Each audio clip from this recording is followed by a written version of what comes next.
இலங்கை பொருளாதாரத்தில் மோசமான தாக்கம் ஏற்பட்டுள்ளது. நிதி மற்றும் திட்டமிடல் பிரதி அமைச்சர் தெரிவிப்பு.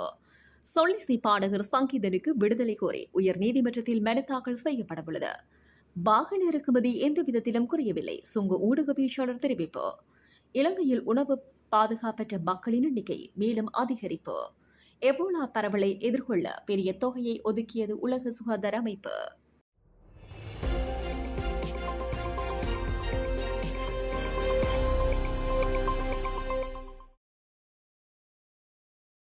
மத்திய கிழக்கில் நிலவும் யுத்த சூழ்நிலை காரணமாகவே இலங்கை பொருளாதாரத்தில் மோசமான தாக்கம் ஏற்பட்டுள்ளதாக நிதி மற்றும் திட்டமிடல் பிரதி அமைச்சர் கலாநிதி அனில் ஜயந்த பெர்னாண்டோ தெரிவித்துள்ளார். டாலருக்கு நிகரான ரூபாயின் பெறுமதி வீழ்ச்சியடைவது ஒரு பொருளாதார நெருக்கடி அல்ல எனவும் அவர் சுட்டிக்காட்டியுள்ளார். ஊடகங்களுக்கு கருத்து தெரிவிக்கும் போதே அவர் இவ்வாறு குறிப்பிட்டுள்ளார். அத்துடன் இந்த நிலைமை படிப்படியாக வழமைக்கு திரும்பும் மற்றும் இதுகுறித்து எந்த வகையிலும் அச்சமடைய தேவையில்லை எனவும் அவர் தெரிவித்தார். மத்திய கிழக்கு யுத்த சூழ்நிலை காரணமாக இலங்கை பொருளாதாரத்தில் சில அதிர்வுகள் ஏற்பட்டுள்ளது உண்மைதான்.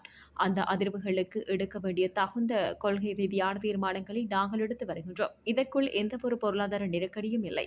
எவ்வாறாயினும் ஒரே நேரத்தில் இவ்வாறானதொரு அதிர்வு ஏற்படும் போது சந்தையில் ஒருவித ஊக வணிக நோக்கம் மற்றும் பயம் உருவாக்கப்படும் போதும் தேவையையும் விநியோகமும் ஒரே கணக்கில் வளமை நிலைமைக்கு திரும்புவதில்லை. சிறிய ஏற்ற இறக்கங்கள் காணப்படலாம்.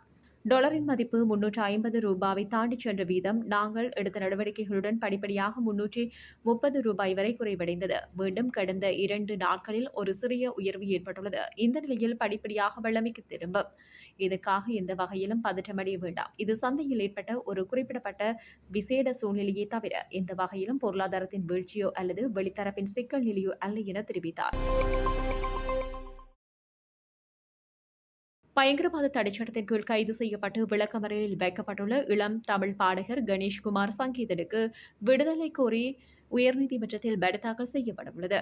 அதன்படி உயர்நீதிமன்றத்தில் தாக்கல் செய்யப்படவுள்ள அடிப்படை மனித உரிமை மீறல் மனுவுக்கான ஆவணங்கள் மற்றும் சக்திய கடதாசியில் கையொப்பம் பெறப்பட்டுள்ளதாக சங்கீதன் சார்பில் முன்னிலையாகும் சட்டத்தரணி குறிப்பிட்டுள்ளார். இந்த நிலையில் குறித்த அடிப்படை உரிமை மீறல் மனுவை விரைவில் உயர்நீதிமன்றத்தில் தாக்கல் செய்ய நடவடிக்கை எடுக்கப்படும் எனவும் அவர் தெரிவித்தார்.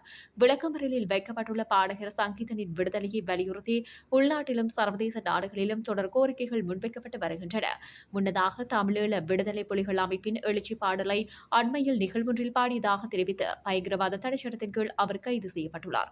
குறித்த பாடலை பாடியதன் மூலம் தமிழீழ விடுதலை புலிகள் அமைப்பின் மீளுருவாக்கம் செய்ய முயற்சித்துள்ளார் என்ற குற்றச்சாட்டிலேயே அவர் விளக்கமறியலில் வைக்கப்பட்டுள்ளமை குறிப்பிடத்தக்கது. வாகன இறக்குமதி எந்த விதத்திலும் குறையவில்லை என சுங்க ஊடக பேச்சாளர் சந்தன புஜிகேவா தெரிவித்தார்.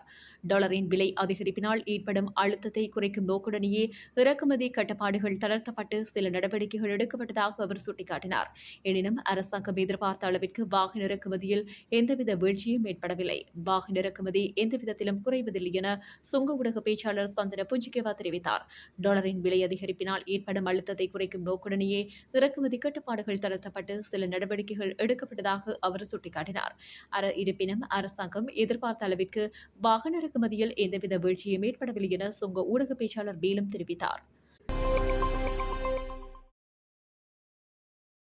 மத்திய கிழக்கு மோதல்கள் காரணமாக இலங்கையில் தங்களின் அடிப்படை உணவு தேவைகளை பூர்த்தி செய்ய முடியாத மக்களின் எண்ணிக்கை மேலும் 1.3 மில்லியனினால் அதிகரித்துள்ளதாக ஐக்கிய நாடுகள் சபையின் உலக உணவு திட்டம் தெரிவித்துள்ளது.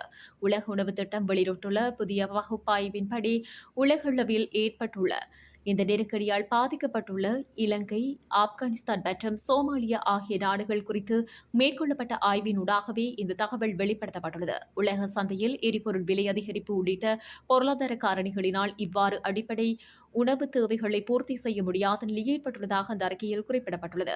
ஏழ்மையான நாடுகளில் வாழும் மக்கள் தாங்கள் ஈட்டும் வருமானத்தில் பெரும் பகுதியை உணவுக்காகவே செலவிடுவதாகவும் இதனால் உணவுப் பொருட்களின் விலை அதிகரிக்கும் போது அவர்கள் உட்கொள்ளும் அளவை குறைத்துக் கொள்ள வேண்டிய கட்டாயத்திற்கு ஆளாகின்றார்கள் எனவும் ஹால்ஸ்காவ் மேலும் விளக்கியுள்ளார். இதற்கமைய மத்திய கிழக்கு நெருக்கடி வரும் நாட்களில் தணிந்தாலும் கூட உணவு மற்றும் எரிபொருள் விலை உயர்வு, வர்த்தக நடவடிக்கைகள் வீழ்ச்சியடைந்தவை போன்ற மோசமான விளைவுகளால் எதிர்வரும் சில மாதங்களில் இந்த நடவடிக்கை நாடுகளில் உணவு நெருக்கடியை மேலும் தீவிரமடையக்கூடும் என உலக உணவு திட்டம் அறிக்கை எச்சரித்துள்ளது. ஜூன் மாத இறுதிப் பகுதியில் உலகளவில் புதிதாக 45 மில்லியன் மக்கள் உணவை பாதுகாப்பற்ற நிலைகளுக்கு தள்ளப்படும் அபாயம் ஏற்படும் எனவும் எச்சரிக்கப்பட்டுள்ளது. எபோலாவை எதிர்த்து போராடுவதற்காக $518 மில்லியன் மதிப்பிலான 6 மாத கால கூட்டு திட்டத்தை உலக சுகாதார அமைப்பின் தலைவர் அறிவித்துள்ளார். ஏற்கனவே பதிவு செய்யப்பட்டவற்றில் 4வது பெரியதாக உள்ள இந்த நோயின் பரவலை தடுக்க நிதியும் அரசியல் உறுதிப்பாடும் தேவை என்று அவர் தெரிவித்தார். காங்கோ ஜனநாயக குடியரசு மற்றும் அதன் அண்டை நாடான உகாண்டா தங்கள் நோய் பரவலை கட்டுப்படுத்த உதவுவது மேம்படுத்தப்பட்ட எல்லை பரிசோதனை நடவடிக்கைகள் மூலம் சாத்தியமான நோய் தொற்றுக்கு தயாராகுவதற்கு மற்ற நாடுகளுக்கு உதவுவதை இந்த உத்தி நோக்கமாக கொண்டுள்ளது என உலக சுகாதார அமைப்பும் ஆப்பிரிக்க நோய் கட்டுப்பாடு மற்றும் தடுப்பு மையங்களும் தெரிவித்துள்ளன. இந்த நோய் வேகமாக பரவி வருகின்றது. நாம் இன்னும் அதை பின்தொடரவே முயன்று கொண்டிருக்கின்றோம். எபோலாவை கட்டுப்படுத்த அரசியல் உறுதிப்பாடு, தொடர்ச்சியான நிதி மற்றும் சமூகத்தினரை ஈடுபடுத்துவதில் நம்பிக்கை ஆகியவை தேவைப்படுகின்றன என உலக சுகாதார அமைப்பின் தலைமை இயக்குநர் டெட்ரோஸ் அதனோம் கெப்ரியேசஸ் மேலும் தெரிவித்தார். இலங்கை பொருளாதாரத்தில் மோசமான தாக்கம் ஏற்பட்டுள்ளது. நிதி மற்றும் திட்டமிடல் பிரதி அமைச்சர் தெரிவிப்பு. சொல்லிசை பாடகர் சங்கீதனுக்கு விடுதலை கோரி உயர் நீதிமன்றத்தில் மனு தாக்கல் செய்யப்படவுள்ளது. வாகன இறக்குமதி எந்த விதத்திலும் குறையவில்லை. சுங்க ஊடக பேச்சாளர் தெரிவிப்பு. இலங்கையில் உணவு பாதுகாப்பற்ற மக்களின் எண்ணிக்கை மேலும் அதிகரிப்பு. எபோலா பரவலை எதிர்கொள்ள பெரிய தொகையை ஒதுக்கியது உலக சுகாதார அமைப்பு.